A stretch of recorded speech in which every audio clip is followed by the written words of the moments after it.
Hello. I want to talk to you a little bit about Module 6. It's on operating assets, and we're going to cover three major headings in the module: accounts receivable, inventory, property, plant, and equipment. They're all part of the calculation that you used in Module 4 on return on net operating assets. So we're going to learn a little bit more about on this module and learn some ways that will help us improve how our operating assets perform. So we'll start with accounts receivable. I've just got some notes here, and I'm going to try to read them to you, and hopefully that makes sense, kind of gives you a little bit about what's in the chapter. But accounts receivables are reported at their net realizable value. Accounts receivable is an account that shows up on the balance sheet, and that net realizable value is what the company expects to be paid for allowing people credit when they purchase their inventory from them. So net realizable value is what the company is expected to be paid. Now, to come to this net realizable value, GAAP allows several methods that are appropriate, and company management has their choice on which method they would like to use. The choice that they choose will have an impact on both the balance sheet and the income statement. The balance sheet will be affected by how much shows up in net realizable value for accounts receivable. On the income statement, we're going to have it affected by an expense that shows up related to the value or how much we think that people won't pay us. We call that our bad debts. So, a couple of methods that I want to bring to your attention are the aging method and the percentage of sales method for calculating bad debt.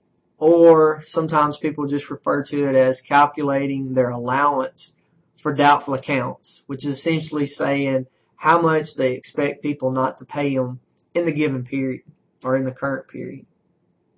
Now, I'm not going to ask you to really go in and calculate these methods, but I do want you to know they're out there and just kind of the basic performance of them. So the aging method, essentially it works like this. The older an account is, meaning like someone hasn't paid it in 30 days or 60 days or 90 days. So the longer that period goes, the less likely that it is for someone to pay their bill.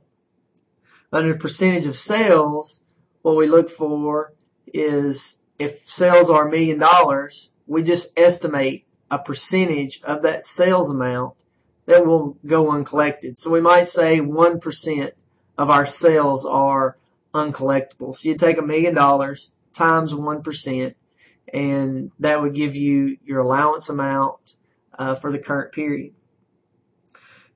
Both of these methods require an estimate by management on collectability. So management just has to guess. Prior history, current economic conditions, those type things will give them an idea of how much they expect to be uncollected.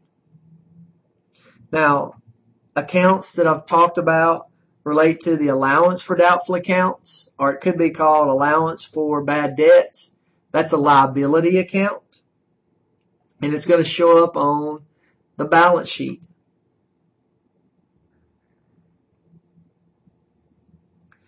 The other account is called bad debt expense, and that is in the current period how much we believe is not going to be collected.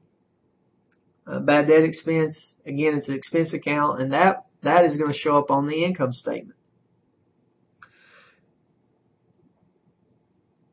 The way that we use the allowance account is that when we identify people who are not going to pay us, okay, or we recognize their account is uncollectible, we reduce the allowance account. We reduce how much is in that liability account. And that liability account just sits out there until we identify those who aren't going to pay us, and we say that we write the account off. So we write an account off to the allowance account.